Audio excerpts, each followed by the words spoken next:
This is Roger Struckoff with SysCon TV, Day 2 at the Javits Center in New York.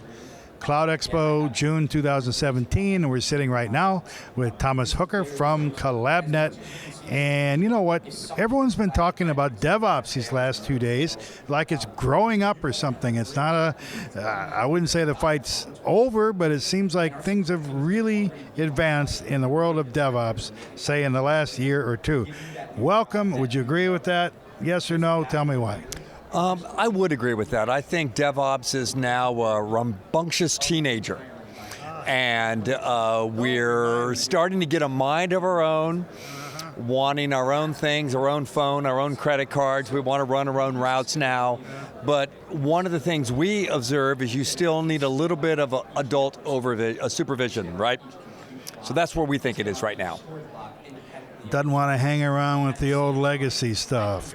I mean, I don't know. So let's say as a teenager, well, that also comes with a lot of energy and enthusiasm. And what is it that's causing DevOps to sort of take hold? Well, I think what's really creating this, traction is we're seeing results. What are we trying to do? We're trying to innovate faster. We want to get that great stuff we're building in the labs out and drive the business with it. We are transforming IT departments from cost centers to profit centers and unleashing the creativity of those developers out into the world, and that is great. There's never been a better time for someone to be in the development world and to be writing code. I mean, I was writing code 20 plus years ago, not nearly as much fun as it is now. Yeah, I heard a nice, in our keynote yesterday from Dr. Max from IBM was on that very, very topic, and now he's a Go guy, and 5 years ago he never even heard of it. So the thing is that putting wins on the board, you have sort of a body of work, it's sort of gaining momentum. Is that the idea? That's exactly the body of work, and what we're trying to do is you start small, you get some stuff out, you start to innovate, and you start to gain traction. And what people are seeing is this really is starting to transform businesses and our relationship with the business as we start to be able, through a concept called value stream management and value stream mapping, we're able to show that work that you're doing in these disconnected tool chains with smaller teams, put those wins on the board to go and talk to the business about how are we actually driving your business? How are we helping you create that all-important thing, revenue? That the work we do drives your revenue streams. That gets the business excited about it. Okay, it sounds like it goes right in line with something I've been thinking, which is the first glimmers of DevOps we had was mostly dev. And the ops guys weren't so sure. But now it's like, once you get results, it's the ops people, ironically, who are pushing back. They're more concerned about the business results, I think, in a way than the developer side. Or is it that everyone's just kind of getting educated and buying into business first, and this is how we're going to go there? Well, I think everybody's buying in, because if you're in the ops world, what's a good day? Historically, a good day in ops is the phone doesn't ring. Nothing bad. The phone doesn't ring, right? Yeah. But now DevOps is starting to give you visibility of what's coming your way. You're participating in these meetings with the dev team, the planning team, the business team.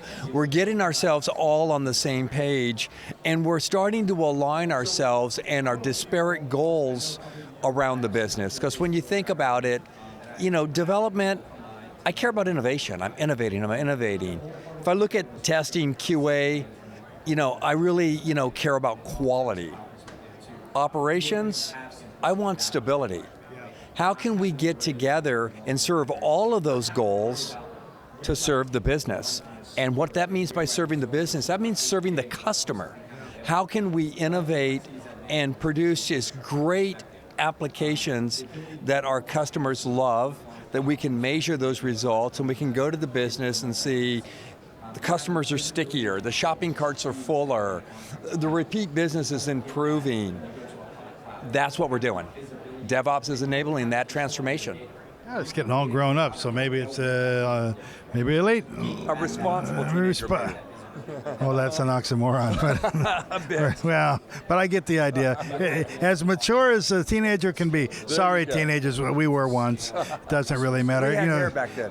I did, yes, and you did too, probably. So CollabNet, let's go a little bit on like CollabNet. How long have you been around, and where are you headed?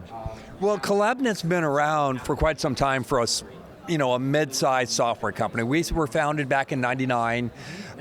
Those of you that have been out there for a while, you might have known us as Subversion. We had actually had invented Subversion. We've moved a long way since then. Right now, what we are very focused on is enabling businesses to build high-quality software at speed. We have a set of tools that do that, from enterprise version control, a very large platform of ours called TeamForge around application lifecycle management, all the way to release automation, and increasingly now DevOps, and a product we call DevOps Lifecycle Manager.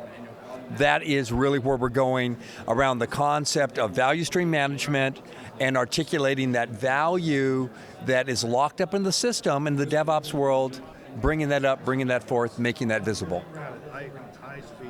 High quality software at speed. High speed software quality.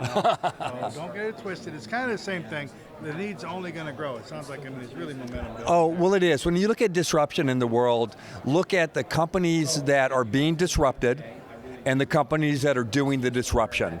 The disruptors in the world out there creating disruption are organizing themselves, and their principles are around software. And software is the disruptor. So what does that mean? That means companies that beforehand didn't consider themselves to be a software company are now needing to learn how to become a software company and how to disrupt rather than be disrupted. There you go. You can be either the or the E. You want to be the or the or, depending how you spell it. Anyway, thanks a lot for joining us. How do they find you? Well, they find us at www.collab.net or www.collabnet.com on the World Wide Web. Hey, you got both of them. That's great. Thanks a lot for joining us. Thanks for watching. Appreciate it. For Syscon TV, this is Roger Struckoff.